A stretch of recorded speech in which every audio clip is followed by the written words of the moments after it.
with KSF Orthopaedics, and I'm here today to teach you a little bit about a condition called lumbar spinal stenosis. Lumbar spinal stenosis is a very, very common condition. It affects approximately 6 to 8% of people in North America or more, and it's typically due to narrowing in the spinal canal, and this pinches the nerves and the nerve roots that are within your lumbar spinal canal.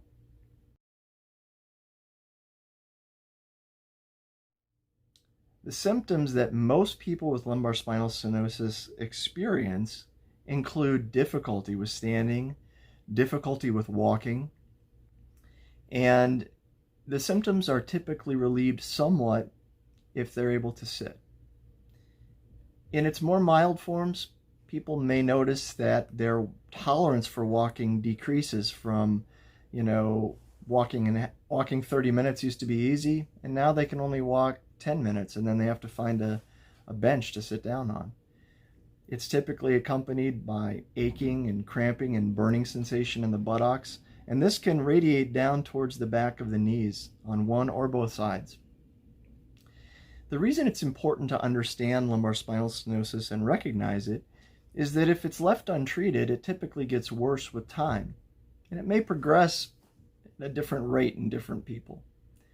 But what I typically see is that those with spinal stenosis that are experiencing these symptoms tend to become more sedentary. They tend to give up activities they enjoy, and it impacts not only their own enjoyment in life, but their relationships with their friends and their family, because they simply can't participate in activities that they enjoy doing.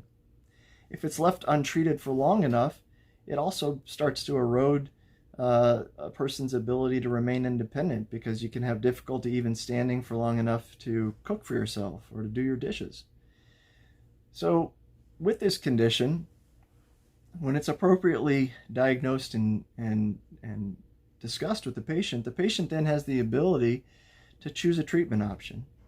And in most cases of lumbar spinal stenosis, we typically start with non-surgical treatment, and this does improve symptoms in some folks. In others, it's not enough, and we need to make more room for those pinched spinal nerves.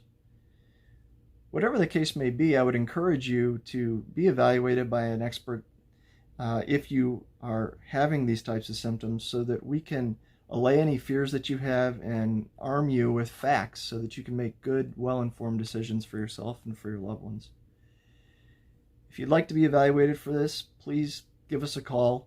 I'm more than happy to sit down, learn more about your case, discuss your questions with you, and educate you regarding what your treatment options would be and what the likelihood of successful treatment would be for you with each of those options. Have a nice day.